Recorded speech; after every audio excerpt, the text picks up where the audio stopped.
প্রিয় লিসেনার্স, আসসালামু আলাইকুম। আশা করছি সবাই ভালো আছেন। আমি মোহাম্মদ ইমন ইসলাম আছি আপনাদের সাথে। তো প্রিয় লিসেনার্স, আজকে আমরা আপনাদের মাঝে এমন একটি ভয়ঙ্কর ঘটনা উপস্থাপন করতে যাচ্ছি, যে ঘটনাটি সত্যি খুবই ভয়ঙ্কর ছিল।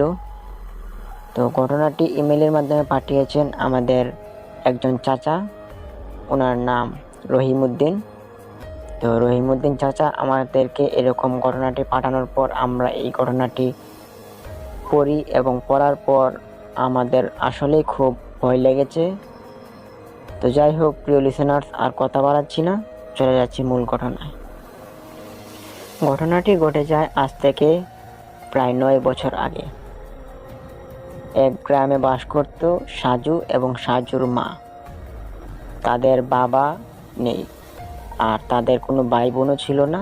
সাজু একাই ছিল আর সাজুর মা ছিল। তারা দুইজনেই একটা ফ্যামিলির মেম্বার ছিল, দুইজন আর কি। তো দুইজনে এরকম থাকা অবস্থায় সাজুর যে বাবা ছিল, ওই বাবার অনেক সম্পত্তি ছিল। তো বেশ সম্পত্তি থাকার কারণে সাজুদের আর কোনো টেনশন ছিল না। তারা ওই সম্পত্তির উপর নির্ভর করে তাদের চলাফেরা করত। তাদের খাওয়া দাওয়া, ভরণ পোষণ সব কিছু ওইখান থেকে তারা পুষিয়ে নিত। তো এইভাবেই চলতে থাকে সাজু ও সাজুর মার পরিবারটা, দুইজনের পরিবার। তখন সাজুর বয়স প্রায় 19 থেকে 20 বছর হলো। তো এই অবস্থায় সাজু অনেকটাই চঞ্চল ছিল। তো যাই হোক, সাজুদের ছিল প্রথমে, বলতে হয় যে সাজুদের ছিল প্রথমে একটা বড় একটা কলা বাগান।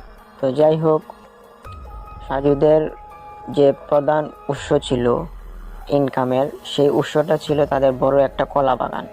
যে কলা বাগানটা সাজুর বাবা তার নিজ হাতে এরকম কলা গাছগুলো রোপণ করে গিয়েছিলেন এবং এটা প্রায় 10-12 বছর ধরে এই বাগানটা পরিচালিত হচ্ছে এবং কলা হচ্ছে। আর সাজু ওই কলাগুলো কেটে নিয়ে বাজারে বিক্রি করে এবং তারা অর্থনৈতিক দিক দিয়ে তাদের সংসারটা চালাতে পারছেন। তাছাড়া তাদের ধান ক্ষেতও ছিল প্রচুর, ওইগুলো থেকেও তাদের প্রচুর পরিমাণে ইনকাম আসতো। তো প্রিয় লিসেনার্স, আজকের ঘটনাটি ঘিরে রয়েছে সাজুদের ওই পুরাতন কলা বাগানটাকে ঘিরে। তো সাজু একা পারতো না এত বড় সম্পত্তির পাহাড় সামলাতে। তো সাজুর খালাতো ভাইকেও ডেকে নিয়ে আসেন। তার খালাতো ভাইয়ের নাম ছিল রিফাত। তো রিফাতের বয়স তখন ছিল 15 কি 16 বছর। তো তাকে নিয়ে এসে বেশিক্ষণ রাখতো না, যেহেতু তখন তার কাজ ছিল ততক্ষণে রিফাতকে নিয়ে সে কাজকর্মগুলো করে বাড়িতে আবার চলে আসতেন এবং রিফাতকে তার বিনিময়ে কিছু দিয়ে দিতেন। তো এইভাবে কাটতে থাকে সাজুদের পরিবারের অনেক দিন। তো বরাবরের মতোই সাজু একদিন কলা বাগানে যায় রিফাতকে নিয়ে। গিয়ে দেখতে পেল যে কলা বাগানের মধ্যে অনেক রকমের কলা রয়েছে, সবরি কলা, চাম্পা কলা, আরো অনেক ধরনের কলা। তো এই কলাগুলোর মধ্যে কিছু কলা মানে পরিপক্ক হয়েছে, এরকম অবস্থা যে পাকবে। তো বাগানের মধ্যে তো আর পাকানো সম্ভব না, কেননা আশপাশে চোর থাকে, যার কারণে কলা চুরি করে নিয়ে যাবে। তো তারা গণতে শুরু করলো যে কয়টা কলা গাছের মধ্যে কলা পরিপক্ক হয়েছে। তো তারা এইভাবে গণাগণি শেষে দুজনে দেখতে পেল যে প্রায় 27-28টা কলার সরি এরকম পরিপক্ক হয়ে রয়েছে গাছের মধ্যে। তো এই অবস্থা দেখে তারা বাড়িতে চলে আসেন এবং আরো 3-4 জন লোক নিয়ে তারা পরদিন আবার চলে যায় কলা বাগানে। তো কলা বাগানে গিয়ে এক একজনের মধ্যে এক এক রকম কলা গাছ কাটতে থাকে এবং 25 থেকে 30টার মধ্যে কলার ছড়ি তারা পেরে নিয়ে আসে বাড়িতে।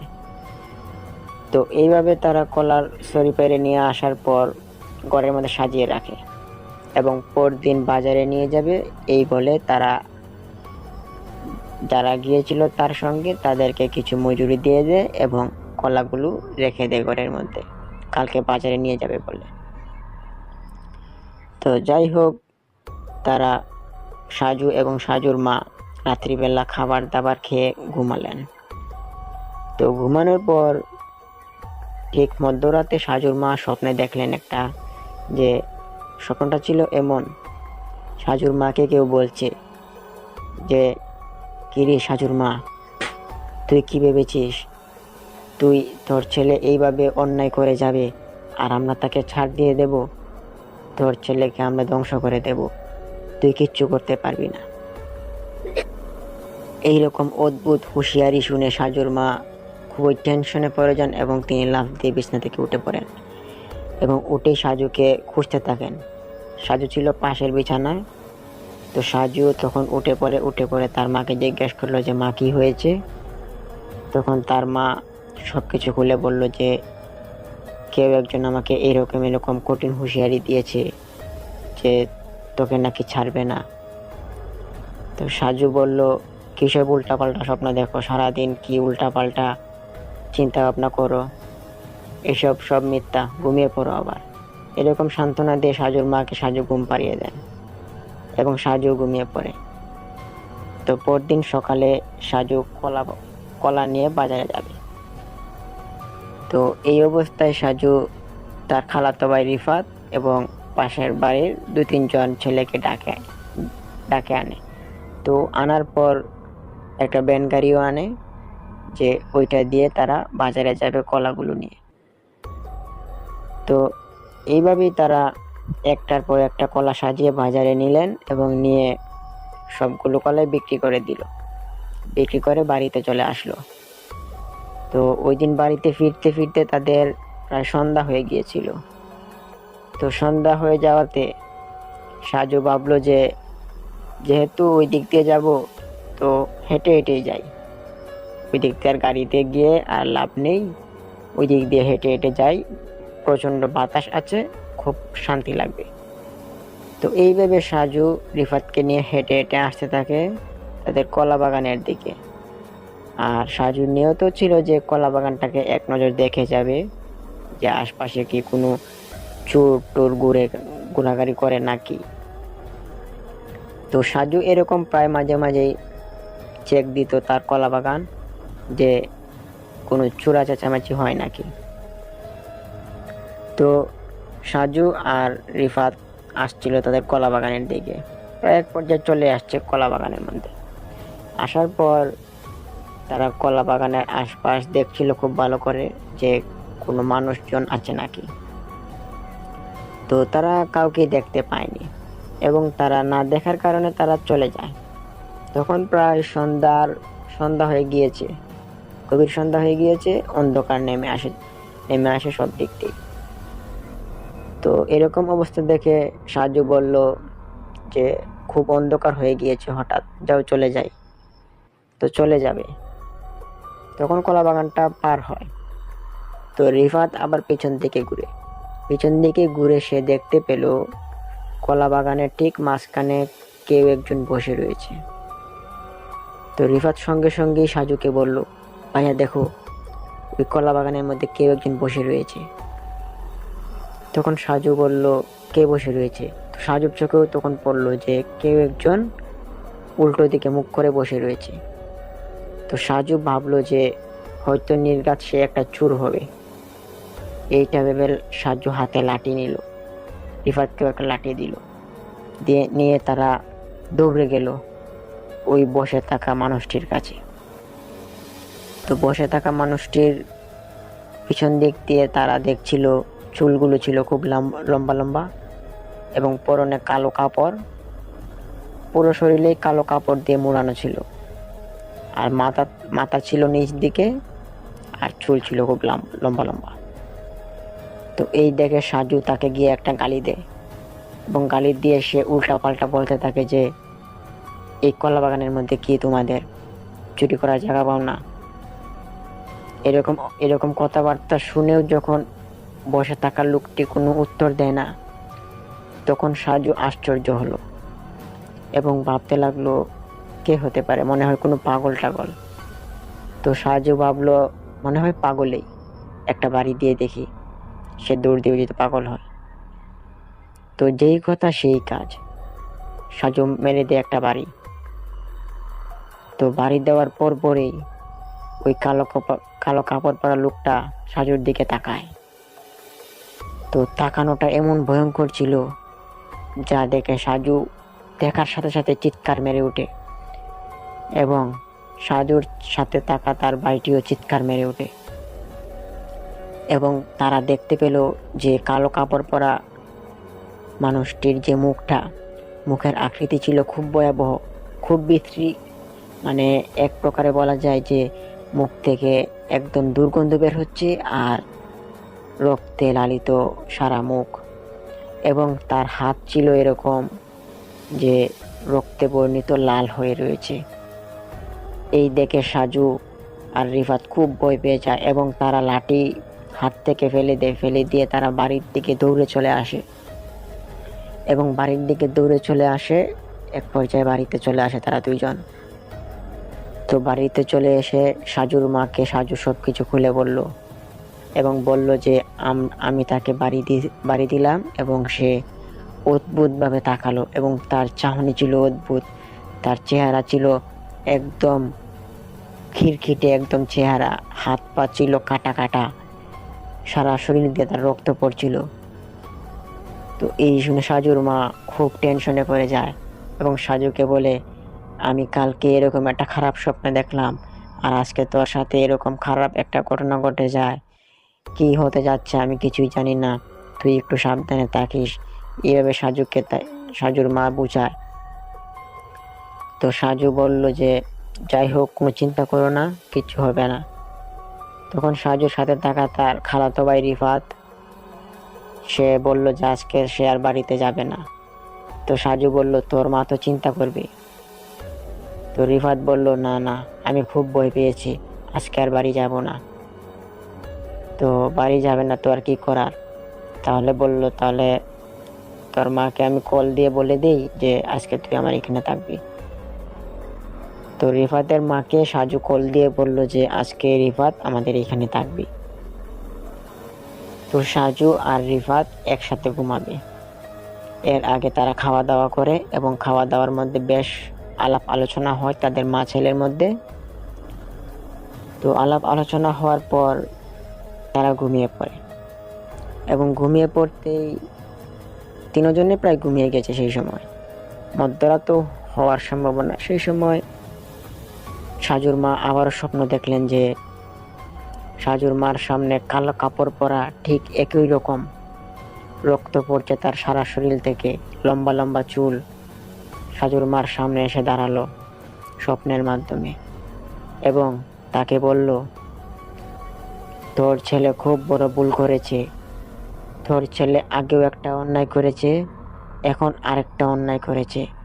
তোর ছেলে আজকে আমার শরীরে আঘাত করেছে, তোর ছেলেকে আমি আর ছাড়বো না, তুই তোর ছেলেকে আর কোনোভাবেই বাঁচাতে পারবি না, দেখবি তোর ছেলেকে আমি একবারে শেষ করে দেব। এরকম একটা কঠিন হুঁশিয়ারি দেন সাজুর মাকে। সাজুর মা কালকের মতো আবারও বরাবরের মতো চিৎকার দিয়ে উঠে পড়েন এবং সেদিন চিৎকার শুনে সাজু এবং সাজুর সাথে থাকা তার ভাই, খালাতো ভাইটিও উঠে পড়ে এবং জিজ্ঞেস করতে থাকে কি হয়েছে। তখন সাজুর মা উত্তরে বলল যে আজকেও আর একটা খারাপ স্বপ্ন দেখলাম। স্বপ্নটা ছিল এমন যে তুই যে যেরকম বলছিলি যে কালো কাপড় পরা তার শরীর দিয়ে রক্ত বের হচ্ছে, ঠিক সেই রকম একজন লোক আমার সামনে আসে এবং এসব কঠিন হুঁশিয়ারি দেয় তোর বিরুদ্ধে যে তোকে নাকি ছাড়বে না। তো সেদিনের কথা শুনে সাজুও খুব ভয় পেয়ে যায়। সে ভাবতে লাগলো যে আজকে সন্ধ্যার পর এমনিতেই একটা অনাকাঙ্ক্ষিত একটা কাণ্ড করে চলে আসছি, এটা হয়তো কোনো দুষ্ট জিন হবে যেটা আমাদের কলা বাগানে বসেছিল। তো সাজু খুব দুঃখিত হয়ে গিয়েছিল যে তাকে বাড়ি দেওয়ার জন্য। তো মন থেকে সাজু খুব তাকে নিজেকে অসন্তুষ্ট মনে করছিল এবং নিজের প্রতি খুব ঘৃণিত হচ্ছিল যে সে কি কাজ করলো। তো সেদিন রাতে আর সাজুর মায়ের চোখে ঘুম নেই। তো রিফাত ঘুমিয়ে পড়ল এবং সকাল হতে রিফাতকে ছেড়ে দেয় তার বাড়িতে। তো রিফাত বাড়ি চলে যায়। এবং সাজু ও সাজুর মা ঘরে থাকে। সেই দিন সকালবেলা তাদের নাস্তা খাওয়ার পর দুপুর হয়। দুপুর সময় তারা গোসল করতে যাবে। তো সাজুদের যে পুকুরটা ছিল, সেই পুকুরটার পানি একটু ঘোলাটে হয়ে গিয়েছিল, এবং ঘোলাটে হয়ে যাওয়ার কারণে তারা ওই পুকুরের মধ্যে গোসল করাটা কয়েকদিনের জন্য একটু বন্ধ হয়ে গিয়েছিল। তার জন্য তারা বেছে নিল যে পিছন দিকে যে পুকুরটা রয়েছে, ওই পুকুরের পানিটা একটু সুন্দর, ভালো আছে ওই পানির মধ্যে তারা গোসল করবে। তো ওই পুকুরটা ছিল কলাবাগান থেকে প্রায় কয়েক যেমন হবে 30-40 ফুট দূরে, মানে পুকুর থেকে কলাবাগান দেখা যায়। তো ওই পুকুরে যায় শুধু সাজু, আর সাজুর মা বাড়িতেই থাকে। তো সাজু তখন যায়, তখন প্রায় 12টা বাজে। তখন সাজু পুকুরে নামে, এবং নেমে সে তার শরীর ঘষতে থাকে এবং সে গোসলের কার্যক্রম শেষ করতে থাকে। তো এক পর্যায়ে সাজু গোসল শেষ হয়ে যায় এবং পুকুর থেকে উঠবে। তো এরকম অবস্থায় সাজু দেখতে পেল যে সে সামনের দিকে এগোতে পারছে না, তাকে কেউ পিছন দিক দিয়ে টানছে। তো সাজুর এরকম অবস্থা দেখে সাজু খুব ভয় পেয়ে যায়, এবং সে ভাবলো হয়তো এই পানির মধ্যে কোনো স্রোতের কারণে তার এরকম হচ্ছে। তো এরকম কয়েক সেকেন্ড যাওয়ার পর তার আর বুঝতে বাকি রইল না যে তাকে কেউ খুব জোরে টানছে। তখন সাজু চিৎকার চেঁচামেচিতে শুরু হয়ে যায় এবং বলতে লাগলো, বাঁচাও বাঁচাও বাঁচাও। তো কে বাঁচাবে? সাজুর আশপাশে কোনো মানুষও নেই। তখন প্রায় 12টা বেজে গড়িয়ে গেল দুপুর। তো সাজুর এরকম অবস্থা দেখে আর কেউ ছিল না সাথে। তো সাজু খুব জোর চেষ্টা করেছে সে পুকুর থেকে ওঠার জন্য। এইভাবে কাতরাতে তার আর পুকুর থেকে ওঠা হয় না। তো সাজু কিন্তু হাল ছেড়ে দেয়নি। সে তার যত শরীরের পুরো শক্তি দিয়ে সে ওঠার চেষ্টা করছিল, এবং তাকে কেউ তল দিকে টান দিতেই ছিল। এমন টান ছিল যে খুব অদ্ভুত রকমের টান ছিল, এবং সাজুর যে পা ধরেছিল ওই পার মধ্যে খুব জ্বালাতন শুরু হয়েছিল, সে অনুভব করতে পারে। কিন্তু পানির নিচে বলে সাজু ততটা অনুভব করতে পারেনি। তখন রাস্তা দিয়ে হুন্ডা দিয়ে যাচ্ছিলেন দুজন যুবক বয়সী লোক। তখন তারা দেখতে পেলেন সাজুর এরকম চিৎকার চেঁচামেচি। তারা দৌড়ে নামলেন পানিতে এবং সাজুকে টান শুরু করলেন। তো সাজুকে টানতে টানতে তোলা যাচ্ছিল না। তো এক পর্যায়ে তোলার পর সাজু একদম অবশ, মানে তার শরীর যেমন একবার দুর্বল হয়ে পড়েছিল। তখন তার পা দুটা তোলা হয় পানির উপরে। তো পা দুইটা এমন আকৃতি ধারণ করেছে, রক্তে ভরে গিয়েছিল দুটা পা, এবং পাঁচটা আঙ্গুলের ছাপ খুব জোর বেসে যায় সাজুর পায়ের মধ্যে, আর খুব রক্তক্ষরণ হতে থাকে তার পা দিয়ে। এই দেখে সাথে থাকা দুইজন যুবক সাজুকে হুন্ডারে করে তাড়াতাড়ি হাসপাতালে নিয়ে যান, এবং হাসপাতালের মধ্যে চিকিৎসার পর তাকে বাড়িতে নিয়ে আসা হয়। তো সাজুর মার কান্নার রোল পড়ে যায় সাজুর ঘরে। তো যাই হোক, সাজুর এরকম 2 থেকে 3 দিন কেটে যায়, এবং সাজুর মার আর বুঝতে বাকি রইল না। সাজুর মা ভাবলেন যে আজকে এই স্বপ্নটাই সত্যি হলো, যে কিনা আমি দেখছিলাম, কেউ আমাকে বলছিল আমার ছেলেকেও আর আমি সামলাতে পারলাম না, তার একটা ক্ষতি হয়েই গেল।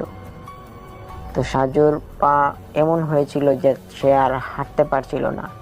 তার পায়ের যে মাংসটুকু ছিল হাঁটুর নিচে, সেই মাংসের মধ্যে খুব জোর একটা চাপ পড়ে। এই চাপের কারণে মাংসগুলোর মধ্যে পচন ধরে গিয়েছিল। তো পচন ধরে যাওয়ার পর প্রায় এক মাস কি 1.5 মাস চলে যায়। এরপর সাজুর পাটা একটু একটু ভালো হয়। তো তখন সাজু একটু একটু হাঁটে। তো এইভাবেই চলছিল। আর তাদের যে জমি জমা ছিল, সম্পত্তি, এইসব মানুষের কাছে গিরবি দিয়ে দেয় এবং অর্ধেক অর্ধেক ভাগ করে নিবে, এরকম ব্যবস্থাপনায় সব জমি কনভার্ট করে দিয়ে দেয়। যেহেতু সাজুর এরকম একটা অবস্থা, সে আর কিছু কাজই করতে পারবে না এখন। তো সাজুর 1-1.5 মাস পরে যখন পাটা একটু ভালো হলো, তখন সে হাঁটতে পারে। তো তার গোসল করা হয় না প্রায় অনেক দিন ধরে। তখন সে তার মাকে বলল, আম্মু আজকে আমি গোসল করব, আমার শরীর খুবই বিরক্তির মনে হচ্ছে। তো সাজুর মা বললেন যে গোসল করবো, আচ্ছা তাহলে আমি পানি নিয়ে আসি, বাড়িতে গোসল করিয়ে দিই। তখন সাজু বলল আচ্ছা ঠিক আছে। তো সাজুর মা পানি আনতে যায়। তো পানি এনে রাখে সাজুর কাছে এবং সাজুকে একটা চেয়ারে বসায়, যে ওই চেয়ারে বসিয়ে তাকে গোসল করিয়ে দেবে যাতে পায়ের মধ্যে পানি না পড়ে।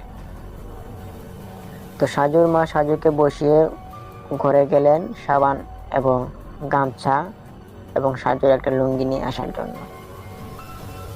তখন সাজুর মা যখন ঘর থেকে বের হলেন, সাজুর জন্য সাবান, লুঙ্গি এবং গামছা নিয়ে বের হলেন, তখন সাজুর মা দেখতে পেলেন যে সাজুর মাথা ওই বালতির মধ্যে ডুবন্ত অবস্থায় রয়েছে এবং সাজু খুব চিৎকার চেঁচামেচি করতে থাকে, কিন্তু চিৎকার তার বের হচ্ছিল না, কেননা তার মুখ পুরোটা ছিল পানির নিচে।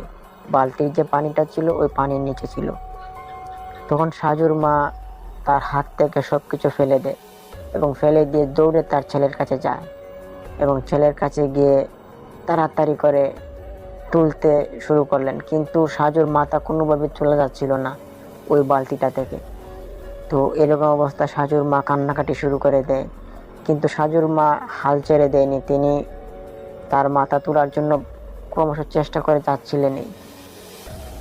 মাথা যখন তোলা যাচ্ছিল না, তখন সাজুর মা খুব জোরে ধাক্কা দিয়ে বালতিটা ফেলে দেন এবং বালতিটা ফেলে দেওয়ার পর পানিটা পড়ে যায় এবং সাজুর মাথাটা উঠে যায় এবং সাজুর তখন পানি মাথা দিয়ে, পানি নাক মুখ দিয়ে ঢুকে তার পেট ফুলে যায় এবং পেট ফুলে যাওয়ার পর সাজুর অনেক কষ্ট হতে থাকে এবং সাজুর মা এরকম অবস্থা দেখে তার পাশের বাড়ির চাচাদের ডাক দেয় এবং ডেকে এনে প্রাথমিক চিকিৎসার কিছু ব্যবস্থা করেন, যে পানি যে ঢুকেছে পেটের ভিতরে এগুলোকে বের করা যায়। তখন সাজুর চাচারা মিলে প্রাথমিক চিকিৎসা, অনেক রকমের চিকিৎসা ব্যবহার করতে থাকেন। তো একটু একটু করে পানি বের হচ্ছিল, কিন্তু ততক্ষণে পানি অনেকটাই সাজুর পেটে চলে যায়, নাক মুখ দিয়ে, যা সাজুর পেট ফুলে যায় যার কারণে। তখন সাজুর মা খুব কাঁদতে শুরু করেন এবং সাজুর চাচা কয়েকজন বুঝতে পারলেন যে সাজুকে মনে হয় আর বাঁচানো সম্ভব হবে না। এইভাবে তারা হাসপাতালে নিয়ে যাবেন ভাবেন। তো সাজুকে হাসপাতালে নিয়ে যাবেন, অ্যাম্বুলেন্স ডাক দিলেন, কেননা তার পা ভালো নেই, এমনিতেই তার অনেক জোর দখল অবস্থা গিয়েছে কদিন আগেও, এখন আবার এরকম একটা অবস্থা। তো যাই হোক, অ্যাম্বুলেন্সকে ডাক দিলেন। ততক্ষণে সাজুর অবস্থা খুবই খারাপ হয়ে গিয়েছিল, সাজুর সারা শরীর লাল হয়ে গিয়েছিল। তো লাল হয়ে যাওয়াতে তার কথা বলা বন্ধ হয়ে গিয়েছিল। তখন সাজুর মা এবং সাজুর চাচারা মিলে তাকে অ্যাম্বুলেন্সে তুলবেন। তো এই অবস্থায় সাজুর মারা যায়। সাজুর পেটে অতিরিক্ত পানি যাওয়ার কারণে সাজু মারা যায়। তখন তার পুরো শরীর লাল বর্ণ ধারণ করে ফেলে এবং তার যে ঘাড় ছিল, পিঠ, ওইখানে লাল লাল বর্ণের 5টা আঙ্গুলের ছাপ দেখা যায়। তো তাকে জানাজা দেওয়া হবে, দাফন দেওয়া হবে, এর আগে তো গোসলের দরকার। তখন তাকে গোসল করানোর সময় এরকমটা সবাই দেখে থাকে যে তার পিঠের মধ্যে, ঘাড়ের মধ্যে এবং সারা শরীরের মধ্যেই লাল লাল বর্ণের কিছু কিছু দাগ আংশিকভাবে দেখা যাচ্ছে এবং পিঠের মধ্যে খুব বেশি করে গাঢ় হয়ে রয়েছে। তাই সবাই বুঝতে পারলো যে মনে হয় ঘাড়ে ধরে চাতা দিয়েছে কোনো দুষ্ট শয়তান বা পিশাচ বা কোনো দুষ্ট জিন। তার হাতের ছাপ হবে এবং সাজুর পানির নিচে থাকা অবস্থায় তার পেটে অনেক পানি চলে যায় এবং সে মারা যায়। তো যাই হোক, এই বিষয় নিয়ে তারা আর বেশি বাড়াবাড়ি করেনি।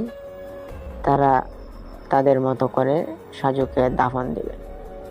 কিন্তু সাজুর মা একদম ভেঙে পড়েছিলেন। সাজুর বাবা মারা গিয়েছিল অনেক আগে। তো সাজুর মায়ের শেষ সম্বলটুকু ছিল সাজু। এখন সাজুও নেই। তো সাজুর মা খুব অসহায় হয়ে পড়ে। এত সম্পত্তি কে দেখাশোনা করবেন? তো যাই হোক, সাজু তো মরে গিয়েছে, সে তো আর ফিরে আসবে না। তো সাজুর মাকে সবাই সান্ত্বনা দেন এবং সাজুর দাফন দেওয়া হয়। দিয়ে আসার পর সাজুর মায়ের এইভাবে চলে যায় কয়েকটা দিন দুঃখে দুঃখে।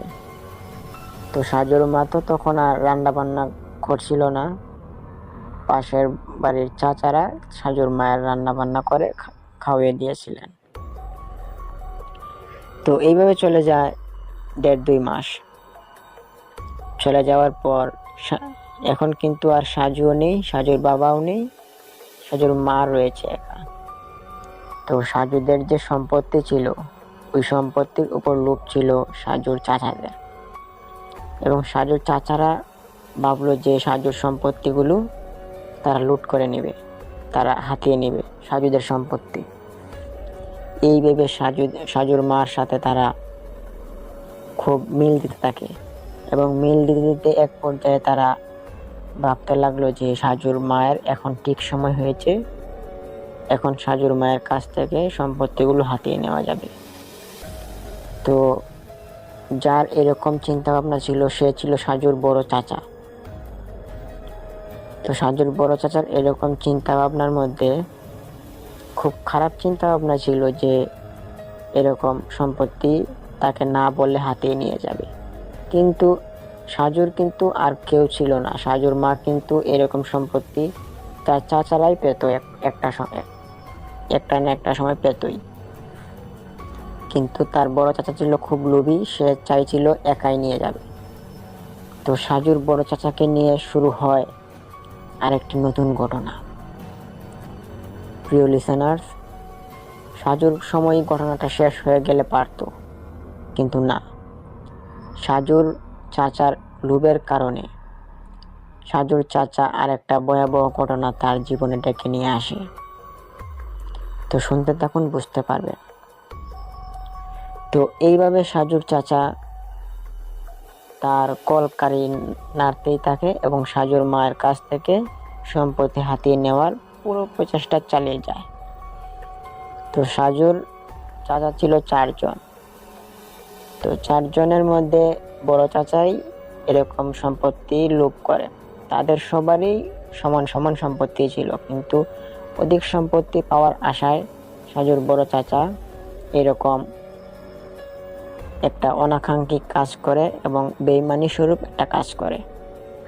তো সাজুর বড় চাচা ভাবলেন যে কোনো কবিরাজের মধ্যে সাজুর মাকে বশ করাবেন এবং বশ করিয়ে সাজুর মায়ের কাছ থেকে সব রকমের কাগজে সাইন করিয়ে তার সম্পত্তিগুলো সব হাতিয়ে নেবেন।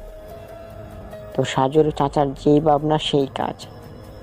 তিনি কবিরাজ নিয়ে আসলেন এবং সাজুর মাকে বললেন যে এই কবিরাজ নিয়ে এসেছি তোমার ছেলে এবং তোমার স্বামীর আত্মার মাগফিরাত করার জন্য।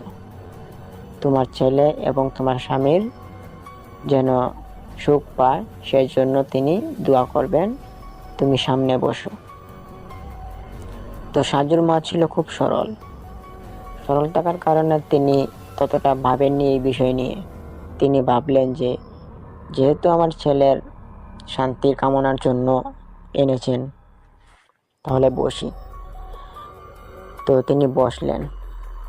তো বসার পরই কবিরাজ তার মন্ত্র পড়া শুরু করেন এবং মন্ত্র পড়তে পড়তে এক পর্যায়ে সাজুর মা একটু জ্ঞান হারার মতো হয়ে যায়, দিশা হারার মতো হয়ে যায়। তো এই অবস্থা ছিল সাজুর বড় চাচার জন্য উত্তম একটি অবস্থা, যে অবস্থাটা তিনি খুঁজছিলেন এতদিন ধরে।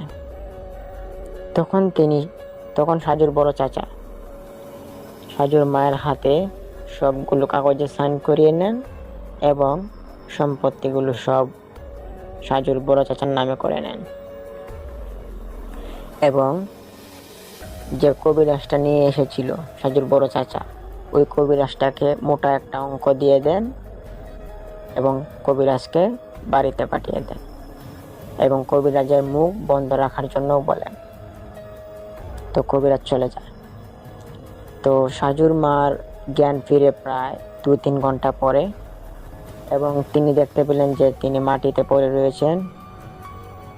তো তখন তিনি ভাবলেন হয়তো মাথা ঘুরে পড়ে গিয়েছেন। তো যাই হোক, তিনি উঠে ওনার কাজকর্ম করতে থাকেন। তখন তিনি জানতেন না যে তার সব রকম সম্পত্তি তার সাজুর বড় চাচা হাতিয়ে নিয়ে গিয়েছে। তখন সাজুর বড় চাচা ভাবলেন যে এখন কোনো শব্দ করবেন না। তিনি যখন সবাই শান্ত হয়ে যাবে এবং সাজুর মা এক সময় মারা যাবে বা বৃদ্ধ হয়ে যাবে, তখন ওই সম্পত্তিগুলোর উপর সাজুর বড় চাচা বিস্তার করবে। তো সাজুর বড় চাচা যেই ভাবনা সেই কাজ। সে খুব এক্সপিরিয়েন্স এবং দক্ষতা নিতে থাকে যে সম্পত্তিগুলো কিভাবে ব্যবহার করবেন। তো সাজুর বড় চাচা ওই দিন যায় কলা বাগানে এবং সাজুর মাকে বললেন যে দেখো, বাগানে তো অনেক কলা হয়েছে, তো কলাগুলো পেরে নিয়ে আসি, তুমিই নিও, আমাকে দেওয়া লাগবে না। তো সাজুর বড় চাচা তো তার কাজ হাসিল করেই ফেললো, এখন আর কলার কয় টাকা দাম, তা দিয়ে আর কি মনটা আর কি উজাড় করতে চাইছিলেন। তখন সাজুর মা বলল আচ্ছা ঠিক আছে, নিয়ে আসো। তখন সাজুর মতোই সাজুর চাচা কলা বাগানে যান এবং কলা বাগানে গিয়ে কলা পাড়তে থাকেন। প্রায় অনেকগুলো কলার ছড়ি পেরে নিয়ে আসেন। কলা গাছ কেটে প্রায় 15-20টার মতো কলা গাছ থেকে কলা নিয়ে আসেন কেটে এবং এনে ওইসব বিক্রি করে সাজুর মায়ের হাতে টাকাটা তুলে দেন। তো সাজুর মাও খুশি হন। তো ওই দিন যে সাজুর বড় চাচা, তিনি কিন্তু রাত্রিবেলা জুয়া খেলতেন এবং মদ খেতেন, বাজে নেশায় আসক্ত ছিলেন তিনি। তো রাত্রিবেলা এরকম নেশা পানি করে জুয়া খেলে বাড়িতে ফিরছিলেন কলা বাগানটার পাশ দিয়ে। তখন সাজুর বড় চাচার ঠিক সামনে দেখতে পেলেন যে ঠিক ওই রকম কালো কাপড় পরা একজন লোক দাঁড়িয়ে রয়েছে, যার মুখ থেকে হাত থেকে রক্ত পড়ছে টপ টপ করে। তখন সাজুর বড় চাচা তিনি চিন্তা করলেন যে কে হতে পারে এইখানে এইভাবে দাঁড়িয়ে রয়েছে। তো তিনি তার চোখ মুখ কেসলাতে শুরু করেন। তিনি ভাবলেন হয়তো আমার চোখের ধান্দা পড়েছে, তো তাই এরকম হচ্ছে। তো তিনি এইসব চিন্তা ভাবনা বাদ দেন এবং দিয়ে সামনে এগোতে থাকেন এবং এগিয়ে গিয়ে ওনাকে ধাক্কা মারেন। তখন সাজুর বড় চাচা ছিল মাতাল টাইপের আর কি, নেশা পানি করেছে, তার এতটাও হুঁশ জ্ঞান ছিল না। ধাক্কা মেরে বলল কে তুমি ভাই?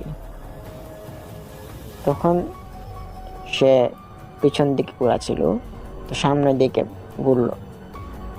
ঘুরতেই দেখলো তার উস্কো খুস্কো চুলগুলো বাতাস ছাড়াই উপর দিকে উড়া শুরু করে দিয়েছে এবং তার কালো কাপড়টা পুরোটা থেকে রক্তের ফোঁটা টপ টপ করে পড়ছে। এই দেখে সাজুর বড় চাচা খুব ভয় পেয়ে যায় এবং সে মাতাল অবস্থাতেই দৌড়াতে থাকে দৌড়াতে দৌড়াতে এক পর্যায়ে সে বাড়ির দিকে চলে আসে এবং বাড়ির দিকে চলে এসে সে পিছন দিকে আবারও ফিরে। তখন তার আর কিচ্ছুই দেখছিল না। তো না দেখার কারণে সাজুর বড় চাচা ভাবলেন যে কে হতে পারে এটা, এরকম অবস্থা আমার সাথে ঘটে যায়। তো তিনি ঘরে গিয়ে বললেন এরকম কথা। সাজুর বড় চাচা তার স্ত্রীকে গিয়ে বললেন যে এরকম এরকম ঘটনা আমার সাথে ঘটেছে। তো চাচার স্ত্রী আরো গালি দিয়ে দিলেন, যে বললেন এমনি নেশা পানি করো, কি না কি দেখেছো উল্টা পাল্টা, বাদ দেও, এরকম বলে উড়িয়ে দেন কথা। তো এইভাবে তারা ঘুমিয়ে পড়েন। তো ওই দিন রাত্রিবেলা সাজুর বড় চাচা স্বপ্নে দেখলেন যে ওনাকে কেউ বলছেন, যে ওনার নাম ছিল জসিম, বলছিল জসিম তুই এত বড় বেইমানি কেন করলি? তুই কি জানতি না এই কলা বাগানটার মধ্যে আমরা বিস্তার করি? তুই তার সম্পত্তি সবগুলো নিয়েছিস, ভালো কথা, তুই পরিকল্পনা করছিস যে আমাদের আমাদের থাকার স্থান কলা বাগানটা তুই ধ্বংস করে দিয়ে তুই এখানে বাড়ি তুলবি, তোকে মেরে ফেলবো তুই যদি আবার এরকম চিন্তা ভাবনা মাথায় আনিস। এই বলে তার সামনে থেকে চলে যায়।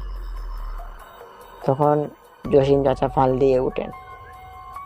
উঠে তিনি ভাবতে থাকেন কে ছিল এটা, কে ছিল এটা। তখন ওনার স্ত্রীর টাকা পাশে তিনি উঠেন এবং উঠে বললেন তোমার কি হয়েছে শুনি?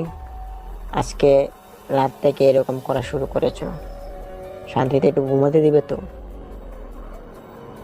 তো সাজুর বড় চাচা তিনি আর কিছু বললেন না। তো তো আর কি বলবেন, ওনার তো রাতে চোখে ঘুমিয়ে নেই। তো তার স্ত্রী ঘুমিয়ে পড়েন এবং সাজুর বড় চাচা বাইরে বেরোলেন। বাইরে বেরিয়ে গ্রিলের মধ্যে দুই হাত রেখে দাঁড়িয়ে রয়েছেন। তো তাদের গ্রিলটা থেকে কলা বাগানটা বেশ দূরে দেখা যায় এবং তিনি ভাবতে থাকেন এই কলা বাগানটার কারণে আমাকে এরকম হুঁশিয়ারি দিল, আবার এই কলা বাগানটার মধ্যেই আমি এরকম একটা অদ্ভুত জিনিস দেখতে পেলাম, অদ্ভুত রকম একটা মানুষ, কি আছে এই কলা বাগানে? তো সাজুর বড় চাচা দেখতে পেলেন কলা বাগানের মধ্যে কিছু একটা আলো জ্বলছে। তো আলো একটা না, প্রায় অনেকগুলো আলো, যা তিনি গণনা করেননি। তো আলোগুলো এরকম অবস্থায় দেখে সাজুর চাচা চিন্তায় পড়ে যান এবং তিনি ভাবেন যে কি হতে পারে এগুলো। তো এরকম ভাবনা চিন্তা করতে করতে ওনার স্ত্রীকে ডাক দেন এবং বললেন যে দেখো তো ওইগুলো কি। তো ওনার স্ত্রীও দেখতে পান যে লাল লাল আগুনের লুক্ষার মতো ওইগুলো কলা বাগানের চারদিকে ঘুরছে এবং উড়ছে। এই দেখে সাজুর চাচার স্ত্রীও ভয় পেয়ে যান এবং সাজুর চাচাও ভয় পেয়ে যান। তারা দুজন গিয়ে ঘরের ভিতরে ঢুকে পড়েন এবং তারা চিন্তা করতে থাকেন কেন তাদের সাথে এরকম হচ্ছে, কেই বা এরকম করছে। তো এরকম চিন্তা করতে করতে এক পর্যায়ে সকাল হয়ে যান এবং সাজুর চাচার এরকম একটা কাজকর্মের কারণে, একটা অনৈতিক কাজকর্ম করার কারণে ওনার নিজের প্রতি একটা ঘৃণা চলে আসে এবং তিনি ভাবলেন যে সম্পত্তি তো আমারও কম নেই, আজকে সাজুর বাবা নেই, সাজু নেই, সাজুর মাটা একা পড়ে রয়েছে, তার সম্পত্তি আমি এরকম ভাবে নিয়ে একদমই ঠিক করিনি। এখন আবার সম্পত্তি আবার কিভাবে ফিরিয়ে দিবেন? তিনি চাইছিলেন যে সম্পত্তি ফিরিয়ে দিবেন। তো সম্পত্তি ফিরিয়ে তো দেওয়ার কোনো মাধ্যম থাকা লাগবে, কেননা তিনি সম্পত্তিটা নিয়ে এসেছেন একটা কবিরাজের মাধ্যমে, যিনি কিনা সাজুর মাকে অজ্ঞান করেন এবং সাজুর বড় চাচা তার হাতে সবগুলো কাগজে সাইন দিয়ে নিয়ে চলে আসেন সম্পত্তির সব ভাগ। তো এরকম চিন্তায় পড়ে থাকেন জসিম চাচা। এবং জসিম চাচা তার স্ত্রীকে সব কিছু খুলে বলেন। এবং খুলে বলার পর জসিম চাচার স্ত্রীও তিনি বলতে লাগলেন, তোমার এই কাজটি করা একদমই ঠিক হয়নি। আজকে যদি সাজুর মাও মারা যায়, এই সম্পত্তিগুলো তো তোমাদের মধ্যেই ভাগ হবে। তুমি কেন একা চাইছো এরকম সম্পত্তিগুলো একা লুট করে নিয়ে নেওয়ার জন্য? তখন সাজুর চাচা, জসিম চাচা, তিনি মনে মনে খুব খাদ্য হলেন এবং নিজের প্রতি ঘৃণা জন্মালো। তিনি ভাবলেন যে আমি আর এই সম্পত্তি রাখবো না। তো যাই হোক, সম্পত্তির কাগজগুলো সে ছিঁড়ে দিয়ে আগুনে পুড়িয়ে ফেললো। যেহেতু তিনি খুবই লজ্জিত হয়ে গিয়েছিলেন কোনো এক কারণে, তো এরকম অবস্থায় তিনি পুড়িয়ে দেওয়ার সময় ওনার পাশ দিয়ে যাচ্ছিলেন ওনার যে ছোট ভাইটা ছিল, মেজো ভাই, উনি যাচ্ছিলেন।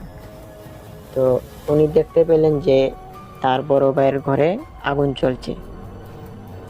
এই দেখে তিনি ভাবলেন যে মনে হয় আগুন ধরে গিয়েছে বলে দৌড়ে তিনি ঢুকে পড়েন ঘরের ভিতরে। এবং ঘরের ভিতরে ঢুকেই দেখেন দলিলের কাগজপত্র একটা একটা করে তিনি পুড়াচ্ছেন। এবং দৌড়ে গিয়ে ওনার হাত থেকে একটা কাগজ নিয়ে নেন ওনার ছোট ভাই, এবং নিয়ে পরে দেখেন যে এরকম অবস্থা, এরকম কাহিনী। তো ওনার ছোট ভাই বললেন, ভাইয়া তুমি এসব কি শুরু করেছো? তুমি ওদের সম্পত্তি কেন তোমার নামে করেছো? তখন জসিম চাচা বললেন, আমি আমার ভুল বুঝতে পেরেছি এবং আমি ওইগুলো এর জন্য জ্বালিয়ে দিচ্ছি যে আমি আর এরকম সম্পত্তির লোভ করব না। এবং আমার সাথে ঘটে গিয়েছে অনেক খারাপ অবস্থা, খারাপ ঘটনা, যে ঘটনাগুলো আমার মাথায় এখনো ঘুরছে, যার জন্য আমি খুবই দুঃখিত, খুবই লজ্জিত। এই বলে সাজুর চাচা তার ভাইয়ের কাছে মাপ চায় এবং মাপ চেয়ে বলল যে আমাকে ক্ষমা করে দিও, তোমাদের ভাগের মধ্যে আমি হাত দিয়েছিলাম, লোভ করেছিলাম, কিন্তু আমার সাথে ঘটে যাচ্ছে অনেক খারাপ ঘটনা, তোমরা আমার জন্য দোয়া করিও।